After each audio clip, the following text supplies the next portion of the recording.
Good afternoon, Yves, and thank you very much for joining us out of Paris this afternoon. Well, Yves, about 1 year ago now, TOBAM launched a new strategy to protect investors against authoritarian risk exposure. Can you tell us a bit more about this project, how it has been perceived by the market so far, and your overall motivation to actually develop this product? Okay, thank you very much, Simon, and thank you everybody for this opportunity. So it's true, we have launched a new strategy called Liberty. In fact, we've been working on the subject for a very long time. It started in the beginning, believe it or not, as a philanthropy project in 2009. 2009, we wanted to choose a field of philanthropy, and we have chosen, after some discussions, we have chosen human rights and democracy as our field of philanthropy. And this gave us an opportunity to do plenty of research on democracy in the beginning, and then on the impact of democracy and autocracy on portfolio behaviors. And after plenty of research, we moved away, in a way, from the philanthropy mindset to a real asset manager mindset. The way to describe it quickly would be to say that being an asset manager, I'm not a priest, I'm not a rabbi, I'm not a mufti or an imam, which means that my job does not consist into trying to differentiate between what is good and what is evil. The job of an asset manager consists into trying to differentiate between what works and what does not work.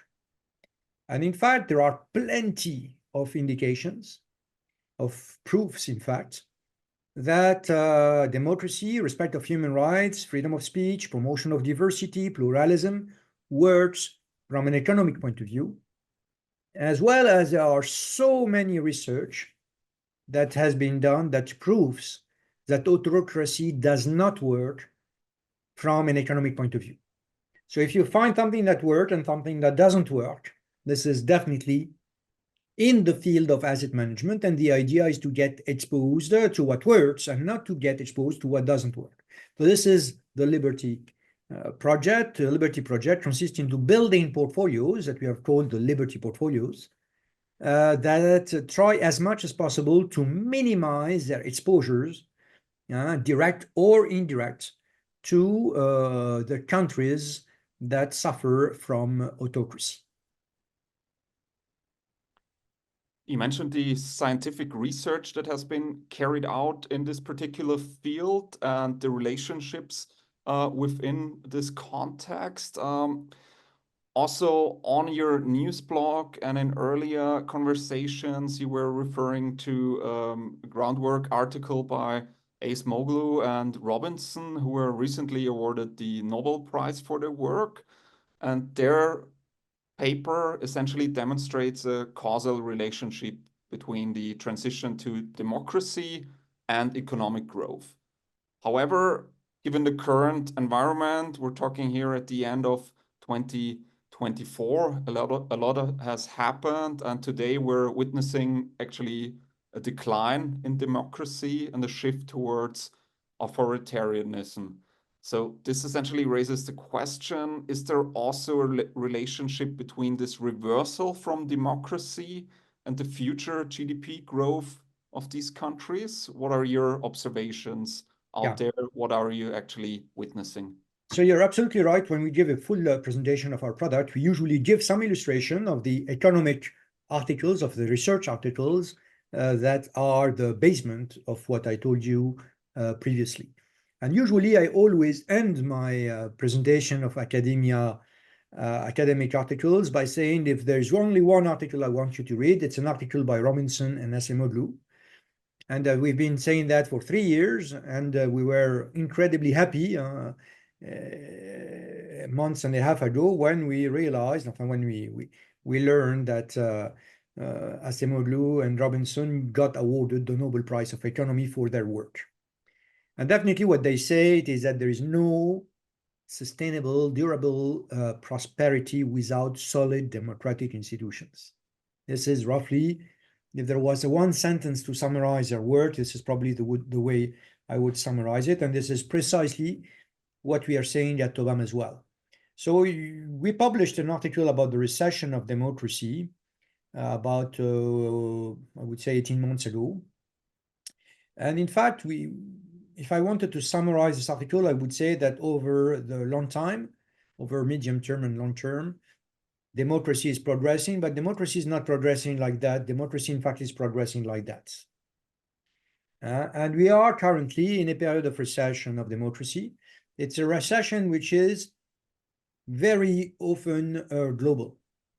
So France is less democratic today than what it was 10 years ago. Austria, Germany, Italy, the US, Canada, China, even more so, Russia, even more so, Turkey, even more so. So there is currently a global recession of democracy. The other way to say the same sentence, it is to say that there is a progress of autocracy. And in fact, the more autocracy progresses, the more the shadow of autocracy projected on markets becomes visible. So it's very important to have that in mind. It is that unfortunately, when autocracy is weak, you cannot detect it in the markets. When autocracy progresses, the shadow of autocracy on markets becomes extremely visible. And it becomes very detrimental to the economy and very detrimental to the companies that are exposed to autocracy. It's important to have in mind that this exposure to autocracy is not mainly a direct exposure. What do I mean? I mean that there is one sentence that you should not say, which is, I don't have Russian stocks, therefore I'm not exposed to Russia. It doesn't make sense. If you have Sogen is a French bank, and they lost $4.5 billion a couple of years ago when Russia invaded Ukraine, because themselves they had a heavy exposure. So if you have Sogen in your portfolio, you are exposed to Russia. If you had McDonald's Canada sold 800 restaurants in Russia for $1. Today, you cannot say, I don't have Chinese stocks, therefore I'm not exposed to China. There are huge companies in Europe, in the US, everywhere that have themselves a huge exposure to China. And this exposure is going to be detrimental as soon as the detrimental effect of autocracy to performance, to return, to the economy becomes more and more visible and more detectable, more detrimental to the interests that are invested in those countries. So in other words, you're really telling us it's all about also looking at the second and third derivative of all these relationships, and it's a bit more complex than just ruling out one specific country and then you're done. So obviously Let me give you an example. Now let's take a very simple example to illustrate what I'm talking about. Imagine we take a bank. Simon, let's take Bank of America. And imagine I ask you a question about this bank. How much is this bank exposed to a variation of price of oil? There are two ways to look at that. The first way will consist into looking at the balance sheet of Bank of America. If you do so, my reaction will be probably good luck. Go ahead, but it's going to be tough. It will take you plenty of time. I'm not sure it will be very accurate. The second way is much more immediate. It consists into computing the beta of Bank of America to the price of oil.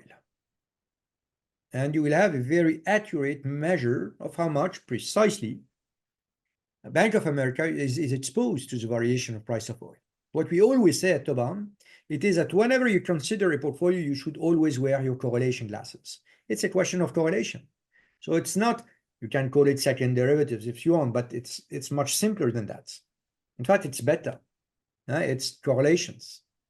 If you are able to isolate a risk factor that you call autocracy, you simply need to compute your beta to autocracy. And need in the second step, you need to minimize it. The beta of Sogen to Russia was high. And it was obvious that Sargent was highly exposed to Russia. The beta of Adidas or Volkswagen to China is relatively high. So you are exposed to China. You don't need to do, it's not very complex. It's very easy, in fact.